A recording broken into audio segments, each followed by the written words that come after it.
Let's discuss another question from fluid mechanics. You have a syringe given of diameter 8 mm, and at the end of a syringe obviously you have a small needle kind of a structure which is called as a nozzle here, and the dia of which is 2 mm. So we are going to do a crazy thing here. So you have a liquid filled here. We will push the piston of the syringe so that the liquid gets out, and as the liquid gets out, the thing is that how far it falls from the level of the needle, how far it falls, that we are calling as a range R, and that is what we need to find out. The height of the syringe, the median line of the syringe from the ground is given as 1.25 meters. So let's first find out, because when some fluid particles comes out, okay, at the horizontal level, obviously because of the gravity there is a tendency to go down, but you have a horizontal velocity, so it will maintain horizontal level for some point of time. So something which is coming out with a horizontal velocity v, so that v, let's call it as a v nozzle, okay, the v nozzle, okay, the one which comes out here. So it has a horizontal velocity, so it will have the effect of this horizontal velocity. There's no acceleration in the horizontal direction because there's no force. I mean, we assume that there is no drag or anything, so the horizontal velocity will be maintained. But because of the acceleration, because of the acceleration in the vertical direction, you have g, so it will gain some velocity in the course of the time. It will gain some velocity vertically. So because of that, its behavior will be something like a parabola until it strikes the ground. So we are asked to find out how far it strikes in the ground. So let's first get the nozzle velocity, because we know the velocity of the piston. So remember that if we consider this as our control volume from the piston to the small nozzle needle, on the left, so we can apply continuity equation. So velocity of the piston near the piston into the area of cross section AV, the volume flow rate is same because density is same. So rho AV is equal to rho AV at the inlet is equal to rho AV at the outlet.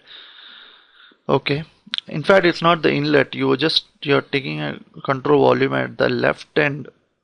The flow, you can say, to this control volume is velocity of the piston into A, that is volume flow rate at the left end is equal to volume flow rate from the nozzle right end.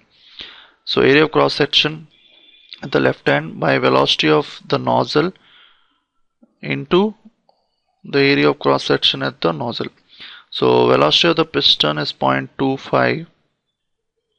Okay, area of cross section is pi by 4 days circular, so it's pi by 4 into 8 whole square. Okay, pi by 4 d square. Velocity of the nozzle is something which we need to find out by pi by 4 into the nozzle diameter, which is 2 whole square. So from this what we can get is the pi by 4 gets cancelled, 8, so it's 0.25 into 8 by 2 whole square, so it's 4 whole square, 16 into 1 by 4, so it's 4 meters per second. So that is the velocity of the horizontal velocity with which the fluid particles come out, and we assume that each fluid particle is just like a particle, solid matter, and behaves just like a continuum thing. Okay, just like a Newtonian particle. Okay, so it is moving out with 4 meters. So we have got the V nozzle. Now it's time to find out the range. So it's just we need to apply the parabolic equations in the horizontal and in the vertical direction. This is purely kinematics which we have studied in.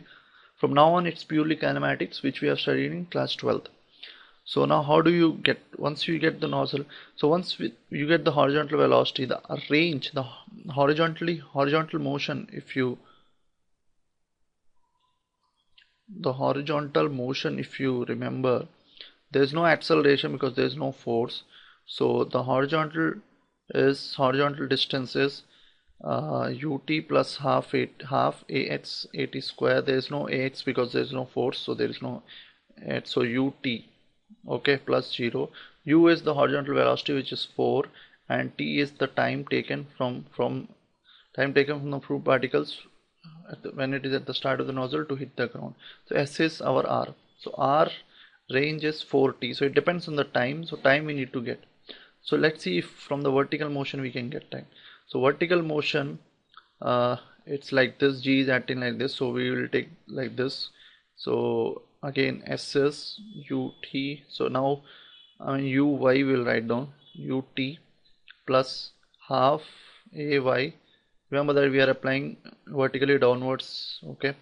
So uy we don't know, we don't have anything at the start of the time, we don't have any initial velocity in the vertical direction, so it's 0. So start you have only the horizontal velocity, right, at this point.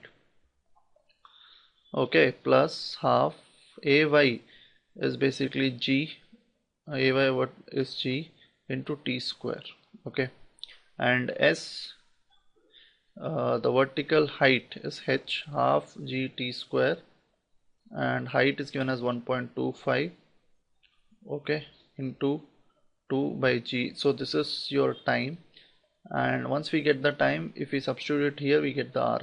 So what we can do is directly we substitute this r4 into g, we can take as 10.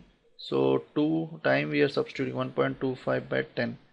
So this is 2.5 by 10, that is 2.5 by 10, that is 25 by 100, that is 5 square root, so 5 by 10, so it's half, so 2. So range is 2 meters.